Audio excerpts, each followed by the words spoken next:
सा शरीर, हमारे पास सोचने की बुद्धि, देखने की बुद्धि, कान, मुख, हाथ, पैर, सब कुछ होते हुए भी अगर हम गलत काम करें तो फिर महाराज देखो भुगतना तो पड़ेगा ही। अब भैया आप रास्ते में जा रहे हो, आपको गहरा गड्ढा दिखाई पड़े है और आप रास्ते में जा रहे हो और आपको गड्ढा मिले, आप देखो और सोचो कि इसमें गिरेंगे तो मर जाएंगे। अब आप जानते हो कि गिरेंगे तो मर जाएंगे और जानबूझ के गिरेगा तो मरेगा।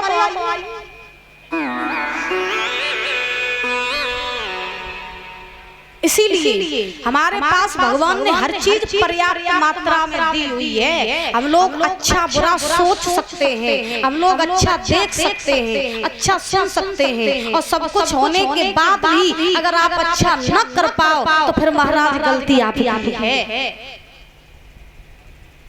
अब यही हालत धुंधकारी की, देखो धुंधकारी ने पापाचरण किए, कितने अधर्म किए, है ना, सब कुछ महाराज बुरा किया।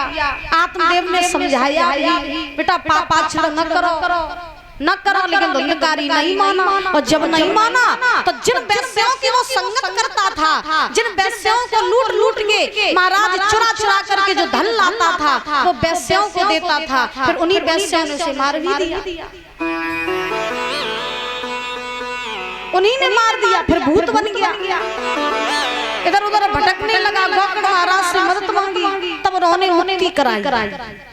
तो भागवत हमें यही सिखाती है कि देखिए सबसे पहले तो पाप करो नहीं और हो भी जाए तो महाराज परमात्मा से क्षमा मांग लेनी चाहिए। एक बार प्रेम से बोलो राधे राधे और जोर से तो परमात्मा से क्षमा मांग लेनी चाहिए। लेकिन जानबूझ के अपने मन अपनी वाणी से किसी की आत्मा को ठेस न पहुंचाओ। इंसान का कर्म, इंसान का धर्म सिर्फ इतना ही है कि न कभी किसी का बुरा करो और न कभी किसी के बारे में बुरा सोचो। ये इंसान का धर्म है। और आजकल ये बातें जानते तो सब हैं मगर मानता कोई नहीं है। आज इंसान तो है दादा, बहुत बड़ी बात नहीं कह रहे हैं। खैर हम तो आपके बच्चे हैं, हमसे ज्यादा तो आप लोगों को अनुभव है, हमसे ज्यादा तो आप लोगों ने दुनिया देखी है। हमें इतना अनुभव इतना ज्ञान नहीं है, लेकिन हम जहाँ तक देखते हैं तो हमारी नजरों में आज इंसान तो है मगर इंसान के भीतर इंसानियत नहीं रही। इंसानियत तो आदमी के भीतर ऐसे मर गई जैसे महाराज क्या ही बताए। आज आदमी कर क्या रहा है, इसकी बुराई उसकी बुराई। प्रभु सबसे पहले पड़ोसी का बुरा हो जाए और मेरा भला हो जाए। कोई आगे बढ़ रहा हो तो लोगों से देखा नहीं जाता है, जल ही मरे जाते, खुद तो कुछ कर नहीं पाएंगे, दूसरों को देख देख के जल के मर जाएंगे। ये दुनिया है भाई, हमें क्या लेना देना है। भगवान ने मुझे इस धरा पर दूसरों की बुराई करने के लिए नहीं भेजा है, भगवान ने इस धरती पर हमें अपना जीवन साकार करने के लिए भेजा है। दुनिया क्या कर रही है करने दो, हम क्या कर रहे हैं खुद में देखो ना। क्यों दूसरों का सोच के, क्यों दूसरों के लिए जल के खुद को राख कर रहे हो। दूसरों का बुरा चाहने वाले ये दूसरों का बुरा नहीं करते बल्कि अपना ही बुरा करते हैं। याद रखो, वो कहावत नहीं कहते हैं दूसरों के लिए गड्ढा खोदोगे तो खुद ही गिरोगे। इसलिए दूसरों के लिए गड्ढा मत खोदा करो, तुम ही गिर जाओ। सत्कर्म करो, धर्म पर चलो, प्रभु के आश्रय रहो और ये कहो नाथ पहले सब सुखी करो। अगर हम सुखी के सुख के लायक थे तो नाथ मुझे भी सुख दे देना थोड़े से। अगर हम सुख के लायक हैं तो प्रभु मुझे भी थोड़े से सुख दे देना बचे खुचे। लेकिन सबसे पहले संसार को सुख दो। लेकिन आजकल तो महाराज प्रभु पड़ोसी को लड़का आगे बढ़ रहा हो तो बढ़का ही काय बढ़ रहा, खुद तो बढ़ना ही पाई, दूसरे को देख देख के मरे जा रहे। धन हो बोले गोविंद भगवान की। धुंधकारी ने कथा सुनी, धुंधकारी का उद्धार।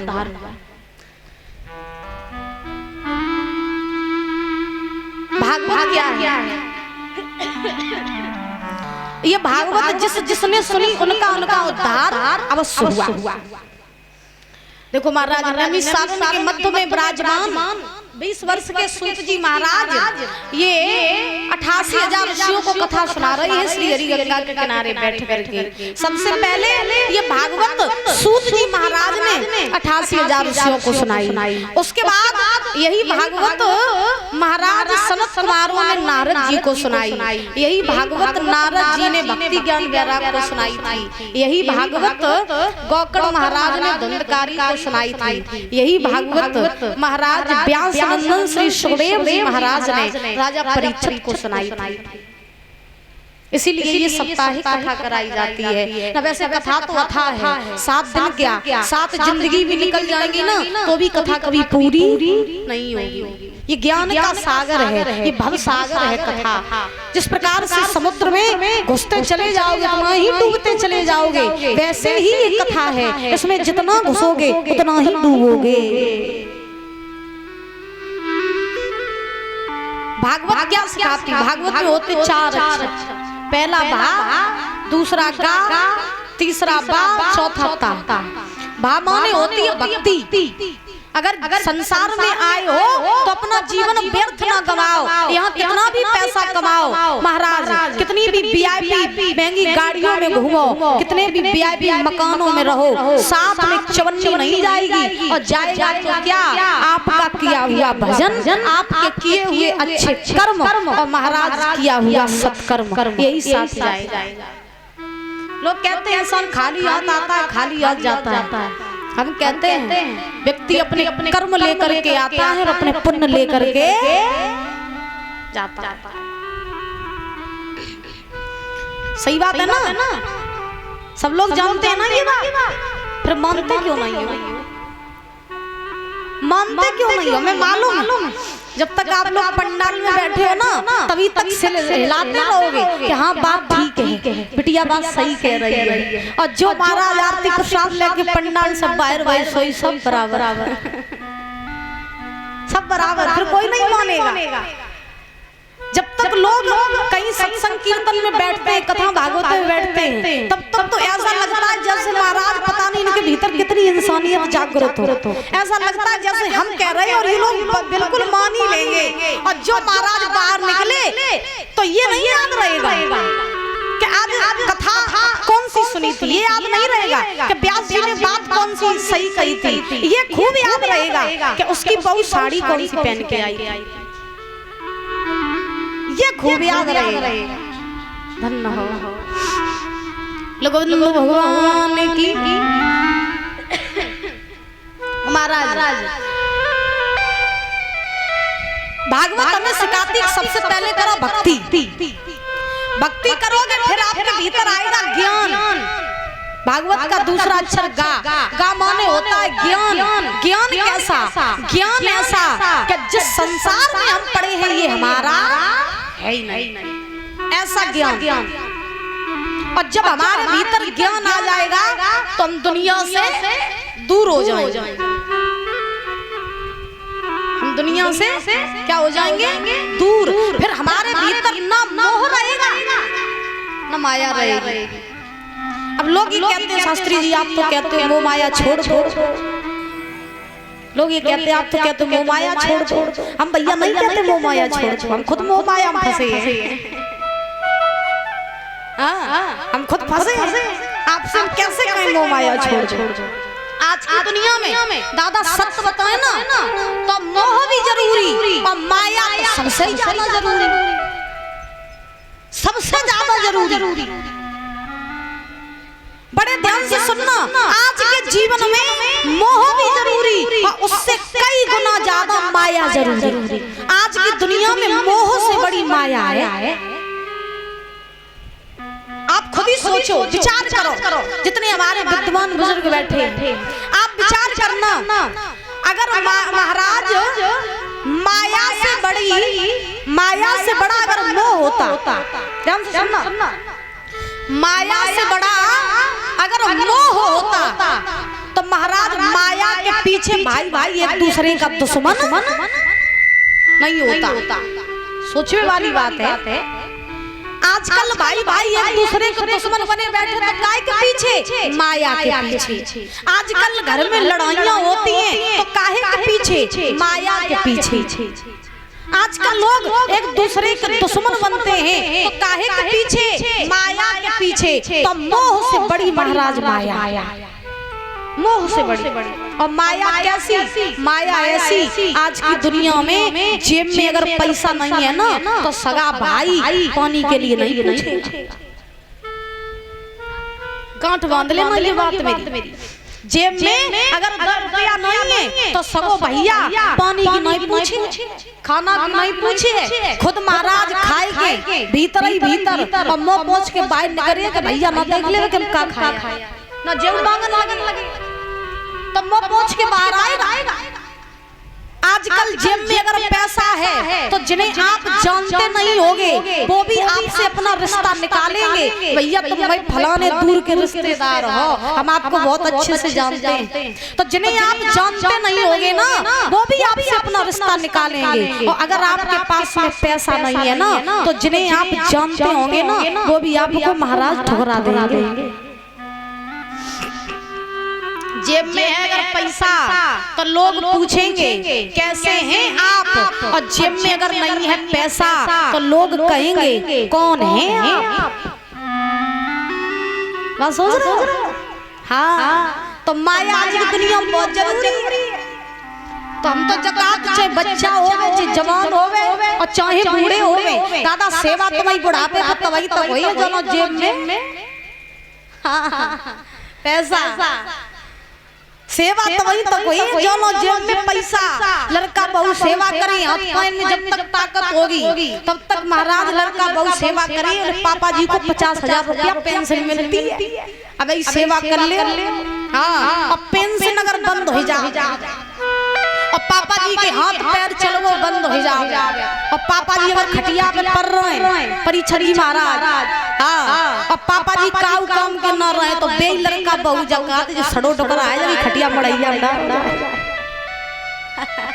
मड़ैया बना तो डोकर और डोकरी सड़े वाले को पहुंच जा मड़ैया में। यानी पैसा ना हो तब तक तो खूब पापा जी करी, और पैसा खत्म हुई हो तो फिर डोकरा करके मड़ैया पहुंचाएगा। तो भैया बुढ़ापू अगर है तो माया जरूर राखी। खेल आज की दुनिया में माया। हाँ, अपना भी हालचाल पूछेगा तो माया के लिए ही पूछेगा। याद रखो ऐसा होगा ज्ञान जब आपके भीतर आएगा तो आपके भीतर से मोह माया खत्म हो जाएगी। उसके बाद जब मोह माया खत्म होगी, ज्ञान आने के बाद तो आपके ऊपर बैराग आ जाएगा। फिर आपके ऊपर जब बैराग आएगा तो बैराग क्या? आपके बेशक कोई कितने भी अपने बने रहे फिर भी महाराज आपको वो अपने नहीं लगेंगे। आपको तो यही लगेगा कि परमात्मा के सिवा हमारा कोई नहीं। ये होगा बैराग। और बैराग जब आएगा तो लोगों के महाराज ऊपर तपस्या करने का भूत सवार हो जाएगा। फिर वो तपस्या करने घर परिवार छोड़ के हाथ में कमंडल लेके वन में चले जे भजन या कंगाश्रम खुलवाए लिए संत महात्मा बने हरि भजन करें। यही होती है तपस्या। अब रही बात कलयुग की, तो कलयुग में महाराज कोई 2 घंटा दुकान बंद करके भागवत सुनो तो आता नहीं तो तपस्या को का करे। हाँ, सही बात है ना। अब तुम काऊ तो काऊ भैया, गांव में कथा चल रही है सुनाओ चल के। दुकान तो रोज की है, बंद कर दो एक दिन। तो यही कहेगा हमने दुकान बंद कर दी है तो लॉस हो जाए कथा। तो फिर सुन पहले जब कथा सुन ले बाद में पंडाल वाली सरी चले। तो आजकल लोगों के पास बुराई करने का टाइम है, आजकल लोगों के पास पैसा कमाने का टाइम है, आजकल लोगों के पास हर किसी के लिए टाइम है, मगर भगवान के लिए टाइम नहीं है। भगवान के लिए टाइम नहीं है। तो देखो कलयुग में न कोई तपस्या कर पाए और न कोई बैराग धारण कर पाए। और महाराज अगर किसी से कह दो 4 घंटे बैठ के भजन करो तो 4 घंटे बैठ के कोई भजन भी नहीं कर पाएगा। सीधी सी बात तो ये है आज की दुनिया में। तो कलयुग में करना क्या है? कलयुग में करना ये है, बाबा गोस्वामी तुलसीदास जी कहते हैं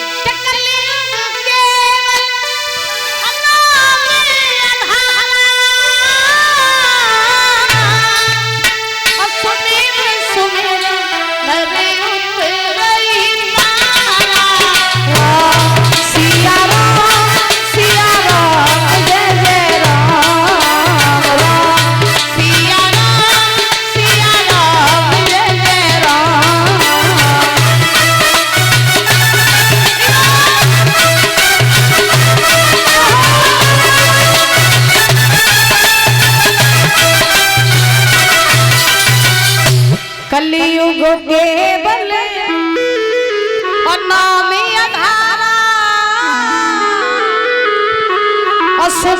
सुमिरन रे उतरही। आज की दुनिया में सबसे बड़ी पूजा कर्म ही पूजा। बुजुर्ग कहते, विद्वान कहते कर्म ही पूजा है। तो कर्म करते जाओ और हरि भजन करते जाओ।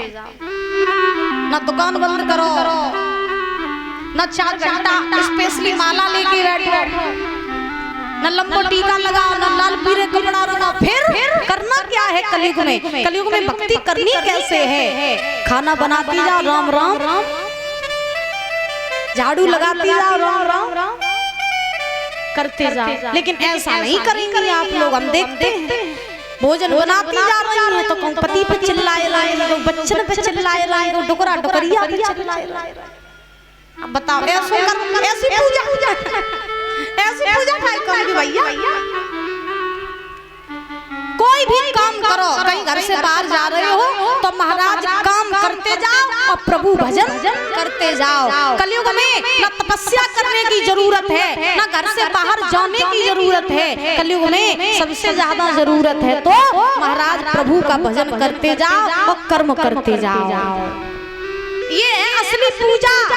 ऐसी पूजा काय काम की कि लंबो टीका लगाए लो, लाल पीरे कपड़ा रंग के पहन ले, हाथ में लंबी माला ले ले और महाराज अब माला जप रहे दिखावटी राम राम राम राम राम राम राम राम। अब दिखावटी हाथ में माला लाए और राम राम राम राम जप रहे और मन में का चल रही कि हमारी एक आंख फूटी तो पड़ोसी दोनों फूट जाओ। ऐसी पूजा दिखावे की पूजा न करो। पूजा ही करनी है ना, मन से पूजा करो। भगवान पत्थरों की मूर्तियों में नहीं मिलते, भगवान भटकने से नहीं मिलते। असली मंदिर तो आप खुद के भीतर बैठे हो। जब तक उस मंदिर को नहीं जानोगे तब तक चाहे कितने भी पत्थर पूजनो भगवान मिलने वाले। चाहे कितनी भी अगरबत्ती लगाना, कितने भी लोटा जल चढ़ाना भगवान। अरे भाई जीते जी घूम रहे हो, मंदिर संगे ही लेके घूम रहे हो, तुम तो मंदिर को नहीं पहचान पा रहे हो। तो बाहरी पूजा सांसारिक पूजा करने से क्या फायदा? असली फल को ढूंढो ना, असली परमात्मा को ढूंढो, असली पूजा को ढूंढो। नकली पूजा में कुछ ना मारो।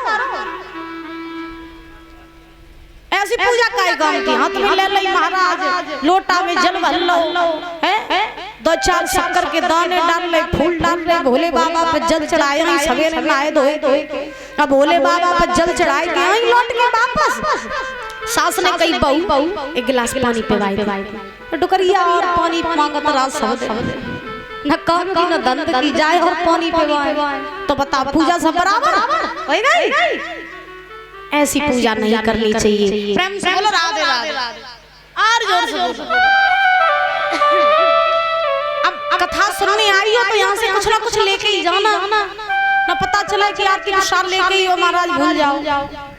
हाँ, कथा में भीड़ बढ़ाने से कुछ नहीं होता है। असली कथा तो सुनकर अपने हृदय में उतारना, वो महाराज अच्छा।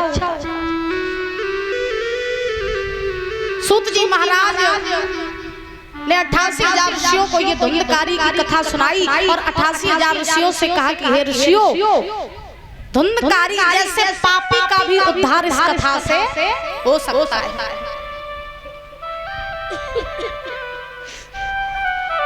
उसके बाद 88,000 ऋषियों ने सूत जी महाराज से प्रश्न किया, प्रभु हम आपसे एक और कथा सुनना चाहते हैं। जवाब दिया कौन सी कथा?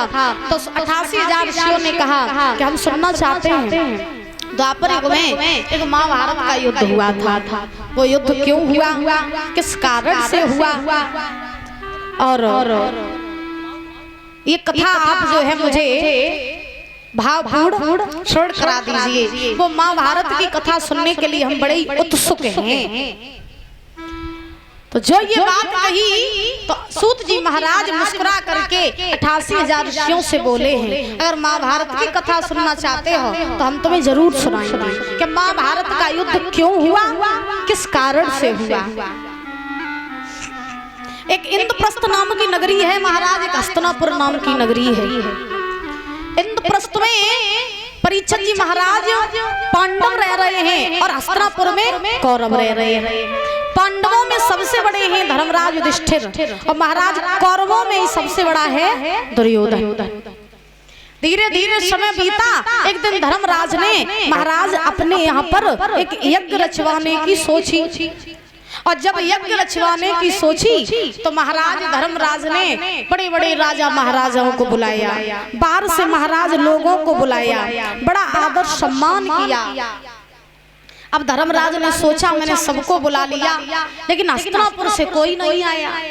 अगर मेरा भैया दुर्योधन भी आ जाए तो हमारा ये काम जो है वो भली भांति पूर्ण हो जाए। कहते हैं ना घर में कोई प्रोग्राम करो, कोई आयोजन करो और जब तक उसमें कोई अपना न शामिल हो तब तक वो अधूरा अधूरा लगता रहता है। अब आजकल रीतियां तो बिल्कुल ही बदल गई। पहले बिना भाई के कोई काम नहीं होता था, पहले बिना परिवार के कोई काम नहीं होता था और आजकल बिना ससुराल वालन को कोई काम नहीं होता। हाँ, पहले महाराज घर के सब लोग इकट्ठे होते थे, कोई भी काम होता था तो सबसे पहले घर वाले ही आगे जान पड़ते थे, आगे आते थे, मिलके काम करते थे। और आजकल भाई अगर गुस्सा है ना तो लोग भाई को बुलाना भूल जाएंगे लेकिन ससुराल तक सारे को बुलाए वो नहीं भूले। बहन को बुलाना भूल जाएंगे लेकिन ससुराल से साली को बुलाना नहीं भूलेंगे। तो महाराज आज तो रीतियां बिल्कुल ही बदल गई हैं, पूरी बदल गई है महाराज। बोलो गोविंद भगवान की। आज बाप अगर लड़के से कह दे कि बेटा चले जाओ डॉक्टर से दवाई ले आओ, मेरी तबीयत ठीक नहीं है, तो लड़का ये कहेगा हाँ शाम तक ले आएंगे, अभी मेरे पास टाइम नहीं है, चले जाएंगे शाम तक ले आएंगे दवाई। तो लड़का जो है वो बाप की दवाई लेना भूल जाएगा, महाराज दवाई लेने नहीं जाएगा। और ससुराल तो सारी फोन कर दे जीजा आज वो बर्थडे है निकाल जाइए, जीजा भले साइकिल पे जाए, जीजा जाइए जरूर। साली का बर्थडे मिस नहीं करेंगे। क्यों जी? क्योंकि ये कभी कहते हैं महाराज रीतियां कैसे बदल गई। कहे जिनकी कृपा से ये जीवन, है जिनकी कृपा से ये जीवन, हम उनकी कृपा को भूल गए, है जिनकी कृपा से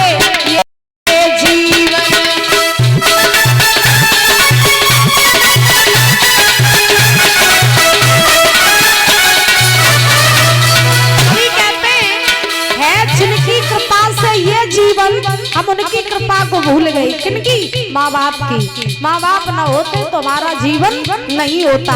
लेकिन विद्वान कहते हैं कलयुग की रिवाजें कैसी हो गई है, जिनकी कृपा से ये जीवन, हम उनकी कृपा को भूल गए।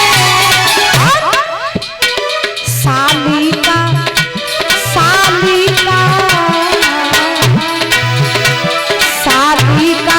जन्मदिन